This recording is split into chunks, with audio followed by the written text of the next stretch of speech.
we have to put deadlines into our day. Yeah. How purposeful and productive are you the day before you go on vacation? It's amazing that last day before vacation, we can get everything done because we have a deadline. So you've got to put deadlines into your day, because if you say, oh, I just have to get this done today, well, that's up until 11:59. Whereas if you say, I need to get this done by the end of the business day, which is 4:35, whatever time you designate, you now have deadlines.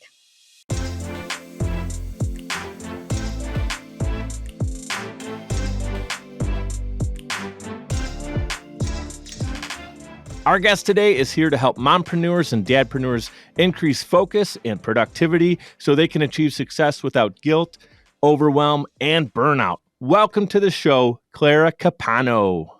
Oh, thanks, Mike. I am so excited to be here. I'm excited to meet you officially, and I love the energy that we have because we're meeting for the first time. Excited to have you here. And we were talking off camera about the mompreneur title and dadpreneur. And we got an audience of a lot of young entrepreneurs. Doesn't mean that everybody is, but there's a lot of people who are navigating life as an entrepreneur. Some of them first timers, like myself, just a few years ago, getting into business, taking care of my daughter. And it's not just the hustle side of it; it's the balance of it. And there's so much. I was looking into your content that you put out and the community that you have. You have a beautiful community on Facebook helping people out. And I'm just excited for you to bring that expertise to our audience because we need it. We need you. We need you to help us navigate this whole thing, man. Make it work. I know, running a business and keeping everything on the home front together, male, female, and everyone in between, we all struggle with those. So any value I can bring to your listeners makes me feel good. Yes, and you're going to do so, and I know you will. But before we jump into your story, I want people to know they can go to your website, your social media, your Facebook group. Is it a closed group, or can anybody request to join? The Facebook group is really for professional women, but, anybody really can join. Well, that's your target. So any professional woman listening should check it out. I'll have that clickable. I didn't know if it was like by request only or whatever. So I want you to have 100 people joining that. I would love to have 100 people join. All right, there you go. You heard it. Clara says, come on in. She's, she's got the coffee brewing and she's got the good cake ready for you. Come on in, Brent. Knock on the door. All right, cool. Let's get people coming to the door here for you. I'd love you to share this. So when did you identify that you wanted to serve that mompreneur community? And how did you actually turn it into a thriving business? It's one thing to have an idea, another thing to actually monetize it. Absolutely. So, my background is in real estate. I've been in the real estate industry for almost 30 years. But after going into leadership, I sort of started doing a lot of coaching, consulting, and training, which is really where my heart space is. So this all started really coming together around that 2009 to 2011 mark. And during this time, I was working full time. I was building my own individual consulting business. I was getting my master's degree, and my son was about 3 years old at the time. I was a single mom, and I just remember having those moments of feeling like such a failure. I was never enough. I wasn't home enough. I wasn't at work enough. And, everything around me was starting to crumble. And I just remember sitting there so many times, on that bathroom floor at night, just bawling and just, again, feeling like there was no way out and feeling so alone. And I would say it was out of those moments that I said, enough is enough. I have to start taking control back of my life, and I can do it in a way that's going to work for me and my family dynamic. And I really just, started to create some patterns of success, some ways to find the productivity inside of the chaos. And I just really just made a commitment to myself, not only to grow stronger for me and to be both the mom and the business owner that I wanted to be, but I don't want anybody having those same moments of despair, of feeling alone. So that's really my commitment, is to make sure that I am sharing so that other people everywhere know that there is a way out and that they're not alone. Yeah. It's not the first time I've heard a story where it reminds me of some of the best ideas in business, products, gadgets, whatever it might be, the next iPhone app or whatever it might be, comes from a place of pain. because you're Mm-hmm. feeling it and you're like, I don't want to feel this anymore. I don't want anybody else to feel this anymore. I know I'm not alone. I got to do Mm-hmm. something. And then you start solving Absolutely. for it. And then once you break through personally, your light bulb goes off. Aha, Mm-hmm. I can do Exactly. this. And then that you know, becoming a productivity expert, obviously you mastered it first. And then people tell me about that. Did people start noticing you were kicking butt? And how do you do it? How do you do it, Clara? And then you're like, I could actually Mm-hmm. maybe do some courses on this stuff. Is that how it happened, or how did that That's part of kind it of how it happen? happened. I Yeah. started just talking about it more and just starting to share my story.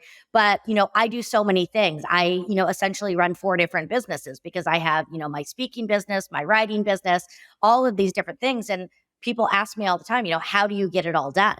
You're doing so much. And that's where I'm able to say, well, this is how I'm able to do all of that.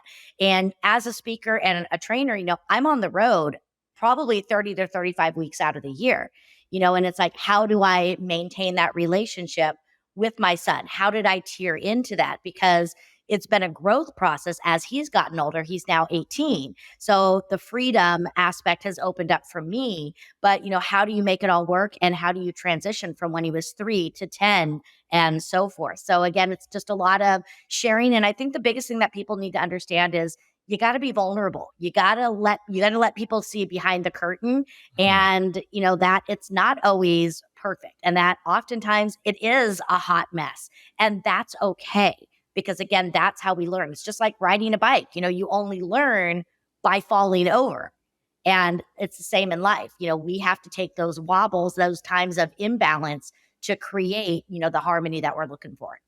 Yeah. It's so true, man. Vulnerability is a big thing, and naturally, social media is kind of the opposite of it. It's putting your best face Mhm. on, and look, I do it Oh too, yeah. man. Like, I just had a beautiful weekend with my daughter. I'm gonna give her some love. She's 8, and she just moved up to the next grade level at her school, and she's going to this really nice, like, progressive private school we're really proud of, and she's shown so much success in the last 6 months. She went from homeschool to being around a group of friends, and we just see her thriving now. And so we celebrated all weekend. I took her out. We did the arcade. We did putt putt. We did this. We went to some really nice restaurants and just hung out, really just being with each other. And so, of course, I'm posting like the highlights online, but it was all the other stuff in between those highlights that really is the special things, the conversations we had at that dinner table, Yeah. the conversation, the Mhm. way she got through 18 holes of golf in the heat. We're melting out there, but Mhm. her little perseverance and her little, things she learned about playing golf and just those little things. But it's about the vulnerability now, with people that you can connect to. Because if you're just perfectly polished in everything that you do, the mom that's hurting right now thinks Claire's just got to figure it out. I don't know if she can help me because she doesn't know. She's just, look at her. She's just perfect. But if you come to Exactly. someone and say, yes, in moments I can get myself to look and feel like this, and I want you to feel like this too. But look, it was not pretty, and every day Mhm. is not what you see on a magazine cover. Exactly. And I try really hard when I'm doing, my talks and when I'm working people, to let them know I'm not perfect either. And one of the big mantras I always talk about is progress, not perfection. Hmm. And showing them that, I don't have it all together. There's days that I still, hit the wall. There's days that I still am like, oh my gosh, what am I doing? But you can still move forward. So I think it is really important to, to let people see the human side of you. Yes, absolutely. I mean, and there's this hustle culture, right? That I know you speak about Mhm. in one of your talks. You talk about the hustle culture. It's becoming a real problem now, and you laid it out just that there's these unrealistic standards and living in Mhm. a mental prison is the word you used, and I'm like, wow, Yeah. that is very true. And you actually have a thing. It's cool. It's called CLARATY Success Method, and Clarity's got your name in it, Clara. Very cool. And it helps people achieve personal success both professionally and personally. Talk about the Clarity Success Method. Absolutely. So, kind of like you, I took my name and I turned it into a productivity success acronym. So, what I do is in a lot of my talks and then in my on demand programs, I walk people through 7 steps to help them again really be able to create a foundation to success all on their terms so that it's going to work for them. So, to break it down, the C stands for really getting clear on your why and on your vision. Knowing why you are doing what you are doing That's the rocket fuel. That's really the driving force. And I think so many people just wake up and they say, oh, I just want to make money, or I just want to start a business. But why? So for me, like, my vision is all about impact. I want to impact 1 million lives or more this year. So everything I do, is this going to help me achieve that vision? So your vision starts to be your compass, your guiding post to everything else you do. So you really got to be clear on that, because that starts to determine how do you need to show up, and then what are the actions you're going to take. So we help them get clear on their vision. The L stands for learning how to leverage your time. We all are given the same amount of time, 168 hours. It's not about how many hours we work. It's about how we use those hours. So I walk them through and teach them strategies to help them better learn how to leverage their time so they can get more out of their time. Then we go into the first A, which is all about taking action. We have to start to get clear. It's not about doing everything. It's about doing the right things. So really bringing them back to what is their role as the CEO of their business and their life, and what are maybe 5 to 8 core fundamental activities that they need to focus on consistently, and let's build our schedule around that. So I help them create that optimal schedule and learn how to do the time blocking, and again, really build in those tight bubbles of focus. As much as we need to take action, we need to follow it up with the R, which is all about rest and reflection. We cannot serve others, we cannot achieve our goals when we are depleted. So we have to start understanding what is going to work for us. And it's not just, oh, I'm going to go get a massage, or I'm going to go on vacation. No, let's come up with some real ways to find at least 5 to 15 minutes of joy every day. And let's come up with some strategies to really make it work. And again, stay consistent. Then we go into the second A, which is all about articulating our value. Being that most people are in sales, because I think that regardless of what you do, you're always in sales of some point, and people will buy into you when they believe you are delivering value. So what I do is I help them get clear, first and foremost, what is the value they bring, not just in a professional standpoint, but also in that human standpoint. How can they really bring value to their clients? And then the second piece is, how are we articulating that? Because it's not about just knowing my value. I have to make sure the client understands the value and how it's really going to benefit them. Then, being that we know that not everything works the way that it needs to, we have to go to the T, which is all about tracking and measuring. This is going to really help us dial in so we know what's working and what's not working. So I help them get clear on what they should be tracking and measuring, and help them develop personalized programs to do that. So we're tracking the right things for them. And again, how we're going to know and pay attention to those. And then finally, the why. Yes, it's time to celebrate. Too many of us wait for too long to celebrate. We end the days and all we're focused on is everything we didn't get done that day, how we failed that day. Enough of that. We need to celebrate every day, because every day is a gift. So at the end of the day, let's celebrate the wins we had each day. Let's set up some other milestones and some ways to really celebrate what we are doing. Because when we start to see and focus on the good things, even those small steps, because again, it's about progress, not perfection, that builds the momentum and builds the energy. And when we can have that mindset that we won the day, even if it's those small wins, again, it really gets us excited. So I help people go through that and again, design it for themselves, because one size does not fit all. And we have to make sure that our plan to success, again, is workable for us. Wow. I'm just over here glowing, smiling, as Claire just said. I usually say mic drop moment on the show, but that was like, I don't know what that was, maybe 5 minutes of gold right there. I want people to go back, listen to it again. If you're driving, when you're back at your office or wherever you're going, or the coffee shop, pause, go back and check that out and take some notes on it. Because what Claire just said, I'm just over here like nodding my head because it was so good. What I took away from you, Clara, is the action side of things. A lot of times people learn stuff. It's great. I just talked to Roger Martin, an amazing CEO of multiple companies, and has like 150 franchises under his belt and all this stuff.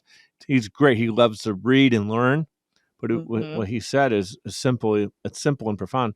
You got to take the stuff you're reading and learning and actually do something with it. And Absolutely. even myself, I read these amazing books and I can tell you about them, but it's like, how much of that book do I see in your life now, Mike? And if I looked in the mirror, man, that's a great question. I got to go back. So go back and that was amazing, but go back and actually digest what Clara just said. Building on that, I actually have a notebook and it says things I've learned. And what I do after I listen to a podcast or read for the day, because I do that every day, is I then write down, what did I learn and how am I going to implement it? Because I don't want to lose sight of those things. Because you're right, every day we find gold and then we just put it up on the shelf. It's about the implementation of it and taking action. You and I are paisans. It's like you have the ingredients in the recipe. Now go make the pizza. Put it in the oven, and then you get to enjoy the fruit of it, or in this case, you get to enjoy the eating it. And it's like, man, when you put it that way, it makes sense. You have to take the action to get the result. But a lot of times it's I know there's a lot of people are busy, and your audience of mompreneurs and dadpreneurs, busy is like, okay, that's step one. Exactly. we're all busy. We got stuff going on. Yeah. But productivity is really a word that always gets my attention because I'm a hard worker. I know that. I don't have to tell anybody that. I don't have to, gloat about that. Like, it's just, that's not even, to me, an attribute. It's just the light switches on. Yeah, you work hard. Like, you beam light and that, okay, now you're showing up.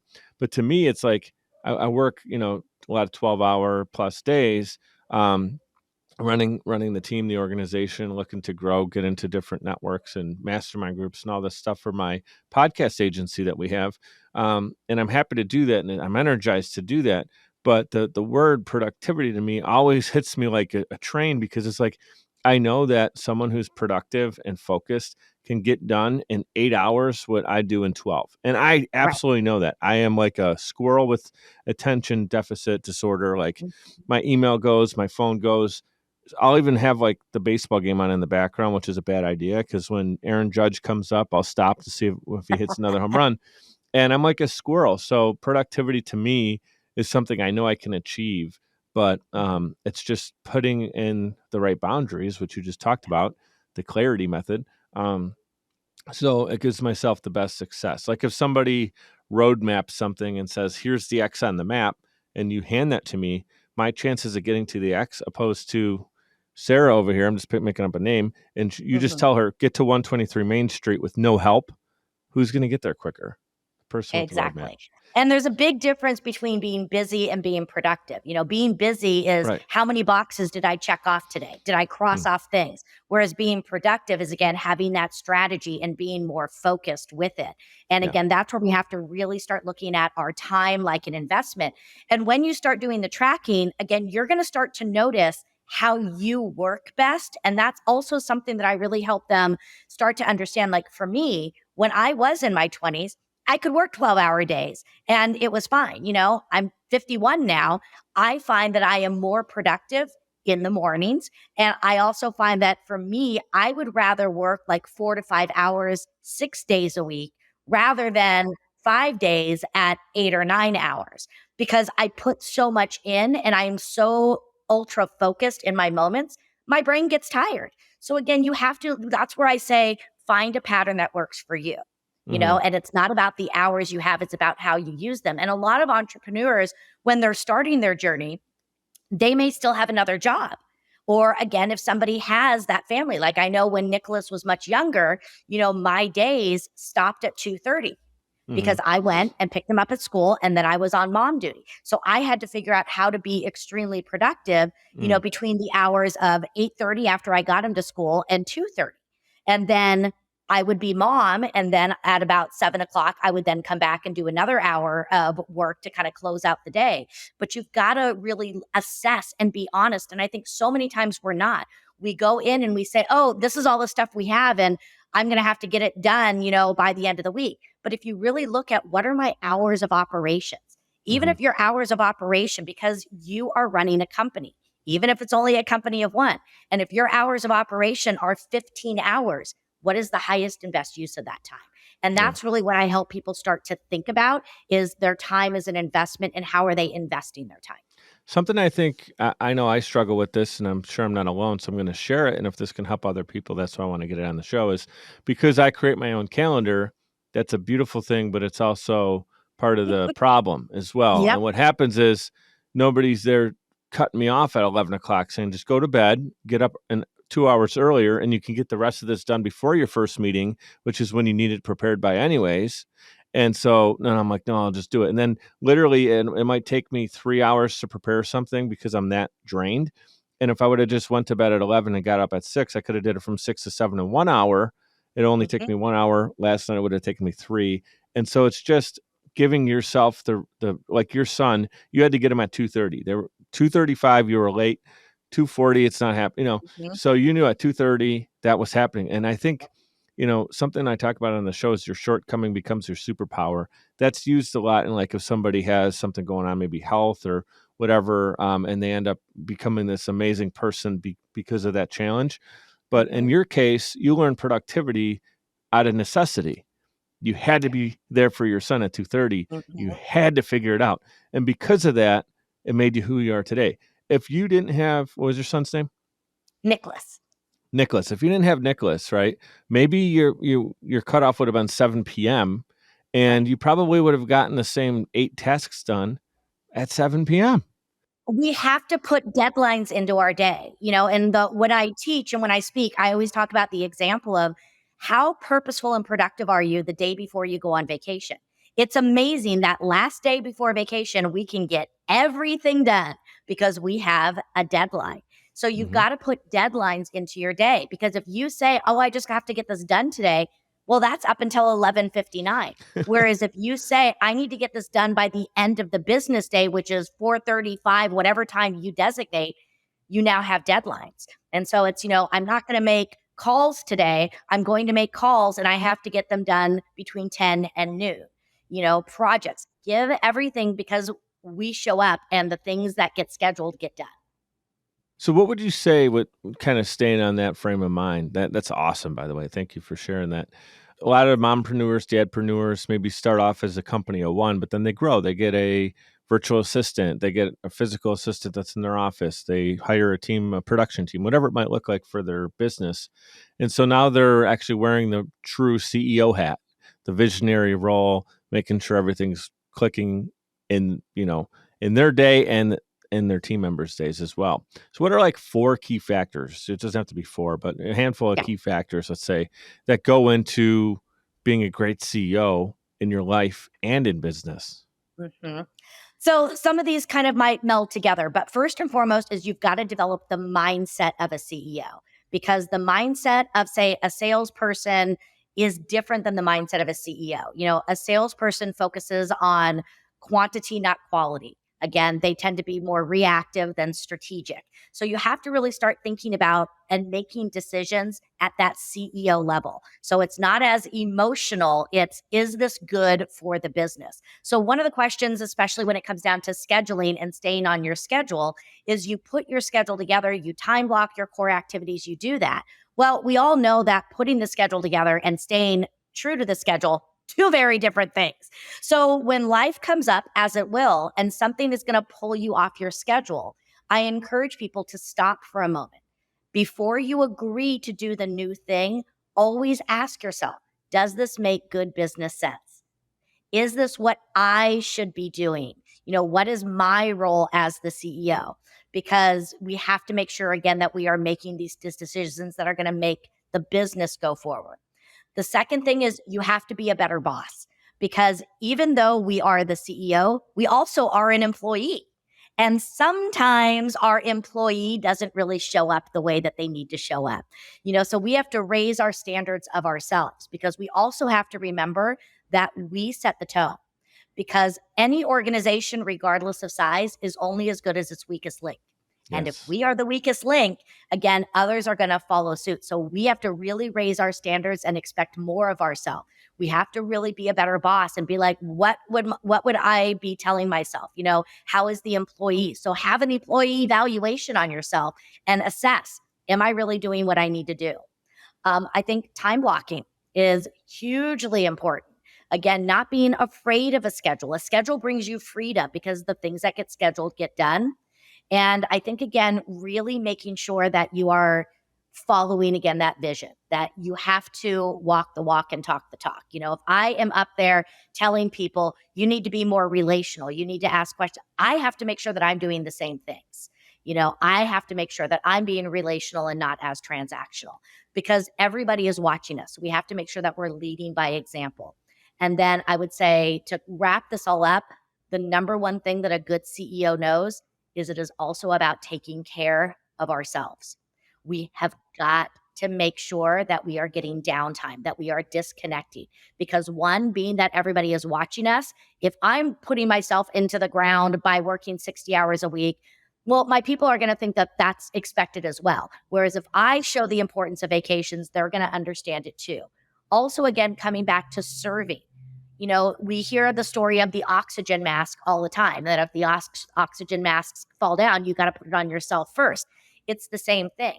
If I am exhausted, burned out, if I am working too many hours, I'm not going to be being as clear and as focused, and my work is also going to suffer. So I can't serve unless I take care of myself. So I think all of these things are really important for a good CEO to start showing up. And again, really being strategic, purposeful, but also, again, understanding the importance of self-care. Super, super powerful. Really good. This whole thing is something that I'm going to go back. And I do listen to my episodes, not to hear myself and my guests talk again, but I usually wait a little while and then I'll go back a couple months later and we talked about relearning it and then applying it. Yeah.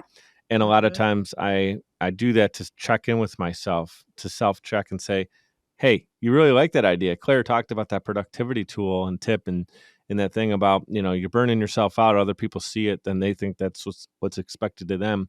How do I change it? Because I do I agree with you. I do that, and I hope my team. I always tell my team I want them to be able to enjoy the weekends off. And a lot of times, when things still on a Friday are outstanding and we need to get them done, they'll work on the weekends. And I always make sure I'm like, and my team's listening to me right now because they're the ones who produce my show, of course, Randall Right. and Todd and Melanie and Anne Marie on the team. So they're hearing me, and now they're really listening in. But yeah, it's about like I want everybody to be able to enjoy the whole idea of working hard and serving people and what we do for our clients is the core of what we do.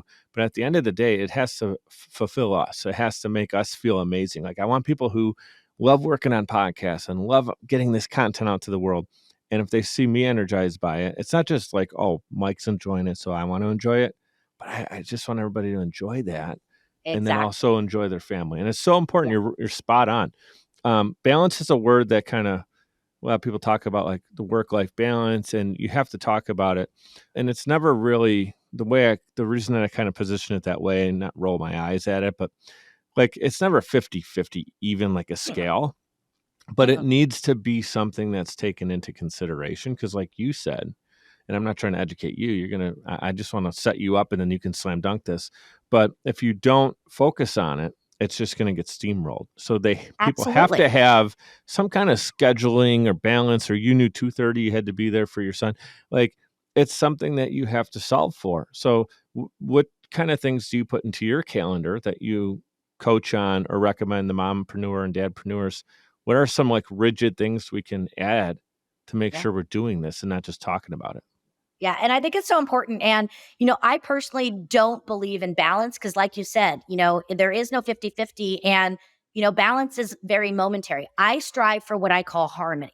Again, it's about how are we going to make it all work? And so I kind of unofficially call myself the chief harmony officer of my company, because that's really what I want to do is I want to teach people how they can actually achieve more, whether that's money, business, whatever it is, how they can achieve more without losing work-life harmony. And the first thing is, again, really getting clear on your non-negotiables. When I look at my vision, of impacting, but also my vision of who is the person that I want to be, and I have to start really looking at what are going to be some of the non-negotiables that are going to help me get there. So it all starts with my schedule. One of the reasons that people don't have a life is because they don't schedule their life. And that's why I say the things that get scheduled get done. So when I put my schedule together before the week happens, the first things that go into my schedule are taking care of myself and taking care of my son. So those are the first things. And I time block those. Being that I, would share custody with Nicholas when he was much younger, what are the days that I have him? Do we have doctor appointments, school events, sporting events? Nicholas goes in there first, and he had his own color. Then I would put in, when am I going to work out? When am I going to take downtime? So that I could make sure that my life was in there first. Then I would put my work things in there. And, so many of us, again, put sort of the end result activities as a bigger priority than the building block activities. So for example, if I'll just talk, since I used to be in real estate more full time, a listing consultation. Most people put that in their calendar and they prize that time, and nothing will take that off their calendar. But the reality is what gets you a listing consultation?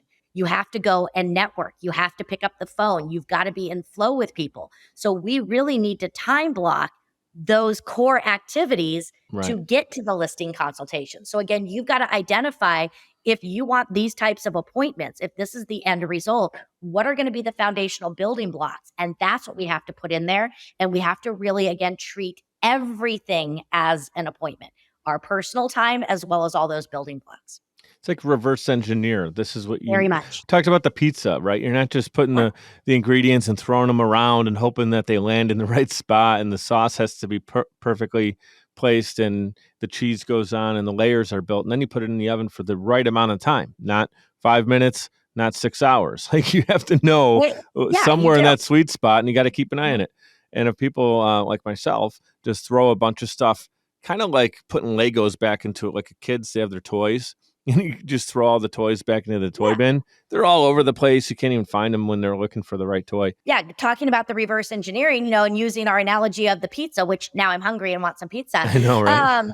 It's like you can time block and say, okay, well, we're going to have family dinner on, Tuesday night, and we're going to have pizza. Well, the very first thing you need to do is you got to go to the store to get the stuff. So it's, again, I better time block going to the store. Then I need to time block putting the pizza together if I want the end result of eating the pizza. So again, you really got to look at the whole thing. What's cool, Clara, is what you just said. It could be as simple as preparing pizza for Tuesday night dinner with the family, and running a business, and being a great mom, being a great dad. Yep. Running, whatever your job is. If you're a teacher, running the classroom. If you're an entrepreneur, running your business. Like, these little things, they're not little at all. They're actually massive, but they're kind of, I think you used the analogy earlier, building blocks or stepping stool, something like that. And that's what it is. And it's not just mundane. It's actually disciplined things that will help you be successful. And why I'm excited about this conversation is when people do it in their personal life, it will help them in business. And if you do it first in business, well, fine, then your business is just going to benefit first. But then at home, make sure you're doing those same things. I do feel like sometimes I meet people and I'm like shocked. Like, at home, they're kind of disheveled's not the right word, but that's being dramatic. But they're kind of like a freelancer, just not business freelancer, but just like doing whatever, hanging out, kind of chill. Sometimes I feel like that, like my life's a little chaotic. But then when it comes to business, I can really deliver and make sure I'm on. Other people are the other way around. Like, they're super uptight at home, and then they can't. I have some. I'm not going to name names, but I know some people who are like a bull in a china shop, right? With their personality, but they're really successful in business somehow. They're like laser sharp and smart and academically gifted, but you take them to the corner store and they're like, not a buffoon, but they're like, how are you the same person, right? So it's crazy. I think there's personality traits. I'm going to say this, Claire. Some people thrive in what you're talking about, being so focused on building that structure. It's personally, I know sometimes it's the artistic type. We're not necessarily like that. I'm a drummer. I'm always kind of the last one at the gig, get my stuff set up. But I'll tell you what, when that show comes on and we're playing our first song, I am on. You're getting my 1,000% focus and energy. I'm not gonna take a song off or anything. But I would, you're kind of like, oh man, why can't this guy just get here half an hour early or whatever? And I get it. But that's whatever. That's just how I always was. Well, and that's why I talk a lot about, you've got to create the pattern that's going to work for you. Now, I tend to be very regimented. That works for me. That doesn't work for everyone. So it could be that maybe you want your mornings to be more focused, your afternoons to be more freeform. If like my best friend, she is a high-powered corporate attorney. So again, on point. I mean, she is doing multi-million-dollar deals, but she's always running late on the home front. So it's like, build in that time. Don't stack yourself with meeting upon meeting. Give yourself some breathing room. So this is where, again, you have to bring in your own personal authenticity, because my way is not better than your way. It's just different. My way works for me, and we've got to find the way that your way is going to work for you. And that is perfectly fine. So good. Yeah, we don't want robots, clones, or we're starting to get Yeah. to the scary thing with AI is great, but if everybody's just using AI, then there's no personal touch anymore. And it kind of scares me. I'm a very creative person. Scares me about our film's going to be put into a algorithm. Music's already like some artists are creating Right. music based on algorithms of what's Oh, I catchy know. and poppy and will sell the most records. And it's not like what did the artist actually think would be the most interesting and entertaining. We're going to take a quick 2-minute timeout, give our sponsors some love. We'll be right back with Clara. Podcasting is a great way to engage with your audience and stay consistently relevant. The only problem is you don't have the time or desire to produce your own show.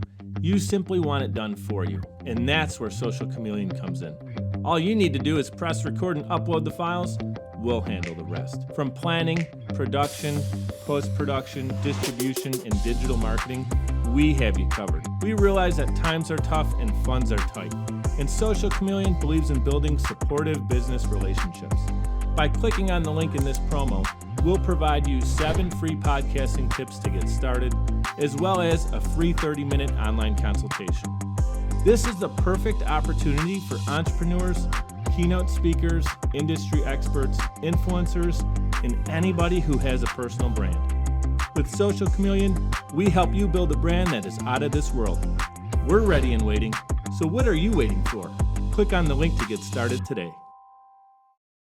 Hey guys, it's Mike. I'd like to give a proper shout out to Navigator Bookkeeping. Look, for a long time, I ran my business without really understanding the full financial picture. I used my gut and my bank account balance to make decisions, which led to some poor choices and constant stress over my business's finances. I knew something needed to change. At the beginning of 2021, I made a decision that helped pave a more clear path for my business. I started working with Navigator Bookkeeping. Since then, my bookkeeping has been handled for me. I now understand the full financial story of my business, making important financial decisions much easier now, and it helps me plan for where my business is going. I highly recommend giving Navigator Bookkeeping an opportunity to help your business. Check them out at navigatingyourbooks.com. Again, that's navigatingyourbooks.com. It's time to know the full financial story of your business. All right, we're back in action with Clara Capano, and you can connect with her on social media. I have all of her links there, clickable in the show notes, her website, social media. Check it out. If you're a mompreneur and dadpreneur, this episode, if you couldn't figure it out yet, is for you. So definitely connect with Clara. Check out her social media group for more specifically for the mompreneurs in the audience. So thank you guys for being with us. Here's the thing. You kind of hit it on it already, Clara. Small wins and how important it is to stack those. Because I think a lot of times what scares people, myself included, I'll be transparent, is we got this massive goal and it can be a little scary to get started. But if we think 100 mini goals to get to the one big goal, we can get there. So how do you tackle that? And, I love that you're bringing this up because it is so true. We can get so overwhelmed. And I'm going to bring this into kind of a real life situation. We talked about being vulnerable. So I am in the process of moving from the Denver area to Scottsdale, Arizona. And I have lived in my current residence for 17 years. There's a lot of stuff. And it is extremely overwhelming because I'm basically doing it all on my own. And I could sit there, and I did. And you just look at the house and you just start looking all around and you're like, oh my God. But what do? You start with one room and then you bring it down. When I went in to do the kitchen, I started with one drawer, and you've got to bring it down. So if you have to do sales calls, that could be overwhelming to sit down and say, I need to get on the phone for 2 hours and dial for dollars. Well, you know what? It starts with that one call. Just make one. One of my mentors told me many years ago, and I still do it to this day, is 10 minutes. You can do anything for 10 minutes. So you know what? Say, I'm just going to make 10 minutes of calls and then get through that 10 minutes and then be like, okay, I can do another 10 minutes. So again, breaking everything down into small wins. I do that when I, have to do some emailing for follow-up. I'll do a little bit at a time because it's easier and it's eating that elephant one bite at a time. So Mm-hmm. again, chunking everything down. Even when I have a project, I'll sit there and I'll say, okay, here's the project. Let's write down every single action step. Maybe there's 3, maybe there's 15 steps. And then I look through it. And then every day, based upon my schedule today, which of these steps can I tackle today? And so Mm-hmm. again, it's just taking little bits at a time. And even in my days, even though I have my schedule and my agenda put together, I don't focus about 4 o'clock at 8 o'clock in the morning. What do I need to do from 8 to 9? Then I come back. What do I need to do from 9 to 10? And just Mm-hmm. again, doing it and focusing and being present where you are really just So again good. helps to kind of take that overwhelm off. I use a lot of sports analogies. Are you into sports? Yeah, A little bit. little bit. I got All a right. kid. Well, I got a boy. the, So, everybody knows baseball. Everybody knows baseball, yes, right? So, it's like the batter is in the batter's box, ready to take the next pitch in that moment.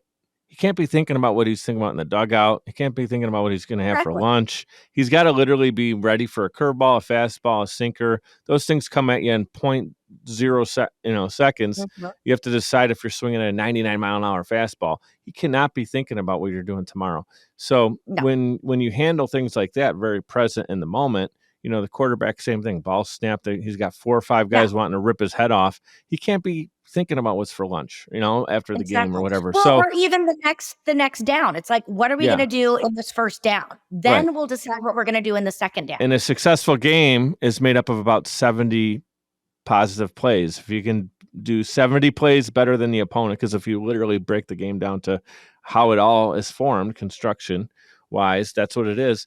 And so it's the same thing. That's a sports analogy, but to your life, like you said, Mhm. one room at a time. And then in that room, let's do this shelf first. Let's do, the stuff on the walls we want to keep, put them in the nice bins, whatever. Mhm. This is Claire. This is amazing. All I keep thinking is, I wish I could hire you to be like literally here, present, and just take my Well, it's funny I, that you say that because I hear that all the time, and I'm always like, I need to create one of those dolls that has a string, and create a little clarity doll that has like 5 sayings. we need a So clarity droid, a little Star Wars reference that goes I around know. I and just actually helps did them. create a little video series. It's called 31 Days of Clarity, and you can get that, and then every day it'll give you a little video message from me for an entire month. Yeah, it's amazing. This show is not really designed to be an infomercial, but when it's natural and when it's heartfelt and when it's something I believe in, then I talk about it. And man, I just hearing you talk. One thing that's really cool about meeting people for the first time and hearing your story and a lot of the things that you're sharing on this show today, this episode. A lot of times people get in front of the microphone, they share some things, it's stuff they read in a book or whatever. And I kind of wonder how much of it they're just saying and how much of it they actually know about and can speak on a high level. And when I hear everything, that word that came out of your mouth was articulated in the way to educate today and in a way that I know you've done it yourself, because you can teach someone else how to do something if you learn how to do it yourself. And when Mhm. you're speaking, I can tell that this is from personal story, personal triumph, personal trials, and also working with a lot of people. So I can the BS Thank meter is something I think I was gifted with. And Mhm. the meter's just chilling right now. It hasn't even gone, not even a blip today. So Thank Clara, you. you are, I can tell that you're the real deal. And I'm super excited that you are here. And we got a couple more minutes together. So I want to kind of see what we can do to really help the audience out. And I know there's a lot of younger entrepreneurs. So let's do a little world of scene. We're going to build this for you. So imagine you're 22 again, fresh out of college or somewhere in that part of your life. Green as can be, with big dreams, a blank canvas right in front of you. What advice would you give to the 22-year-old Clara, if you can go back in Don't get time? married, first of all. Okay. Yeah, too young to do that. So, no, I kind of say that in jest. But, I think the big thing is I want to think of how I want to word this the right way. Don't let others steal your dream from you. Many times we know inside of us, we have that something. We may not know exactly what it's going to look like, but we have that draw towards something.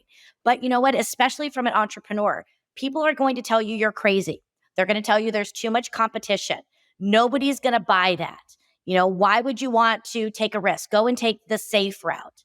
And they're doing that not to hurt you, but oftentimes because, again, they want to protect you and they don't want to see you hurting. But what I found for me, because I listened to a lot of those and I didn't follow my entrepreneurial spirit, I always knew this is what I wanted to do, even though I didn't know exactly how to articulate it or put it together in a fine little package. But I then went the safe route and said, oh, I'm probably going to go to law school or do something like that. But there was always that something inside of me. And it took me almost 20 years to really, again, take back that voice and lean into it. So don't focus on the how. One of my favorite sayings is the vision comes first, the how will find a way. So if you are feeling that there is something inside of you, seek it out. Go and investigate it. I wish I would have taken more time to research things, to ask around and, really say, I'm going to give my all here. And again, even if it was just doing a little bit at a time. Mm-hmm. That's awesome. That is so transparent right there, and that's as good as it gets. It's just great. Like, and the thing I love about hearing you share that is that you've actually done it over time, right? So we don't always know it all at once, like we talked about being 22, but everything that you've learned over that time, you're now teaching others so they can get that and start off at 22. And it could Yeah. even be younger than that. I just use that as that's kind of like Yeah. we kind of like grow up and we're adults at 18, but we still have those 4 to 6 awkward years in college of like Yeah. big questions being asked. What do you want to do with the rest of your life or professionally or to make a living? And then some people get into their longer term relationships and very quickly after get married. I was 25. You said you were 22. So, and that happens. And some people are still happily married from their, when they were 22, and that's amazing. Absolutely. But I just really love how you shared that because you're doing all that stuff, and it's just really cool to and see. I think 2 other things that I would say to my 22-year-old self is don't take yourself so seriously. I think I grew up far too quickly. I felt I always had to prove myself. So again, you're 22. Go have fun at the same time. You can build your empire, but still have fun and travel the world. You need to get out of your own backyard. You need to go and see the world because time is never promised. And don't sit there and say, I'll do it someday. Get out there and live your life. That's amazing.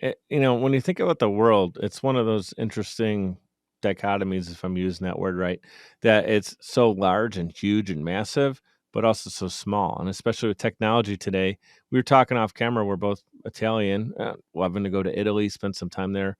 Have you been there? My sister lived there for 15 years, so I was able to go and visit her and spend some time there. Incredible. And now I haven't been there. My family's from there. I got Go. cousins that are there. I could go and, meet people and then probably just put me up for a week if I wanted or whatever. I'm not saying I'd be looking for the handout, but, it could easily be done if I wanted to. But the excuses are there. Business, family, this, that, church, volunteer, this, all this stuff. It's like, Mike, go and do it. I'm talking to myself. You have to make the time for it. And I've made a commitment to myself to travel internationally at least one time a year. So as a speaker, sometimes I'm like, okay, where do I want to go? And I look for a conference and I apply to be a speaker there.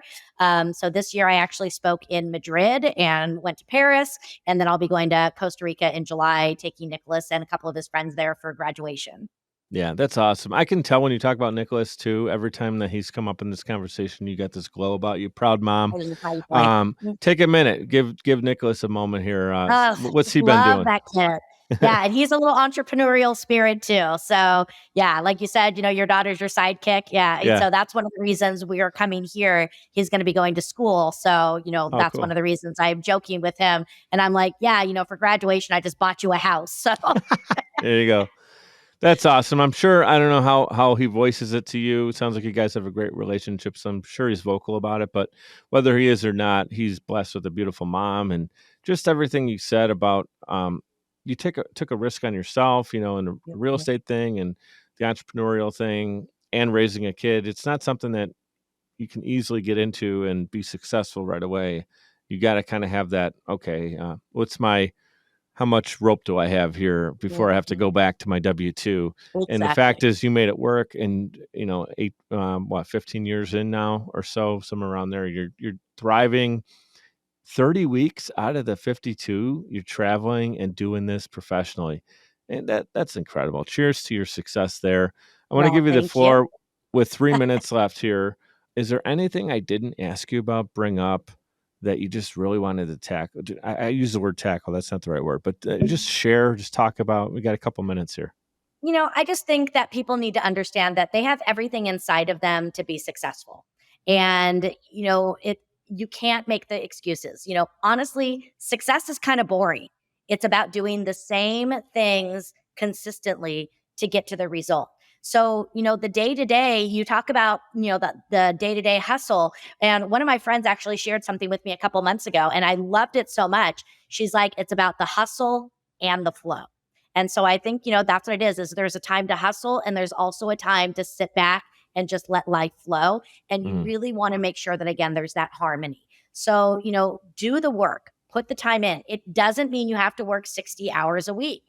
But if you're going to say, I'm going to work 30 hours, work for 30 hours. If you're going to say, I'm only going to work for 3 hours today, work for 3 hours. Because when you put in the quality work, and you focus on the right activities, the results will take care of themselves. Yeah, productivity is the key word here in this whole thing. Like if you do 3 productive hours versus 12 hours, and there's days when I'm just like, man, I was staring at this computer screen all day and I still have like 5 things I need to get done. Yeah. It just drives me nuts. But so good. And so this conversation has a lot of key elements, core elements that I'm going to go back to and make sure that I'm applying. Anyone who's tuning in and they're here to the end, thank you for being with Claire and I, whether it's on YouTube, Amazon, Apple, however you're tuning into us, Spotify. We appreciate you being here. Clara, grateful for you. You mentioned Nicholas a couple times, so I don't want to answer this for you, but if you could say, because I always talk about gratitude on the show, the mic'd up merch is all about gratitude. BGBG, you see that in my signature? It's be great and be grateful. What are 3 things you're most grateful for? Well, definitely, I have an A-plus family. I definitely scored in the family lottery, so always very grateful for that. Very grateful for my health because your health really is everything. And, I am just so grateful for using technology the right way because, my vision of being able to impact, I wouldn't be able to do that without technology. So being able to meet wonderful people like you, sharing these goals and visions, and again, knowing that every day I'm able to inspire or impact in a positive way, that's what keeps me going. Amen to that. Yeah, I think a lot of times people take for granted this amazing world that we are in. There's a lot of things going on that's wrong, and don't want to get into politics and all that stuff. But just the fact that we could do this virtually. I mean, you could be moving to Arizona, you can sit down, fire up your computer, and we're having a conversation from Buffalo, to Phoenix, and or even if you're in Denver, it doesn't matter where you're at, we could do this.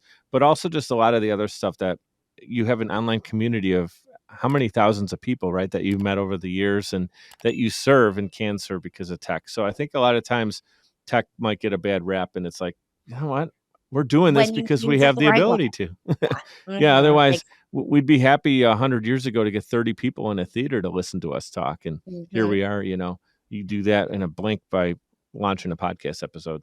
So I want you to know I am grateful for you. So be great and be grateful. Thank you for your time today. Clara, our audience is definitely going to benefit from this conversation. Thank you for hanging with us all the way until the end. If you haven't done it already, you can click right over here to subscribe to my channel. Make sure you turn on your notifications so you're notified of all of the updates. If you guys like shorter clips, I have mic drop moments right here. That's when my guest gives an amazing insight, and we capture that right here. Mic drop moments, and down here are the full-length episodes. All my previous episodes are right there.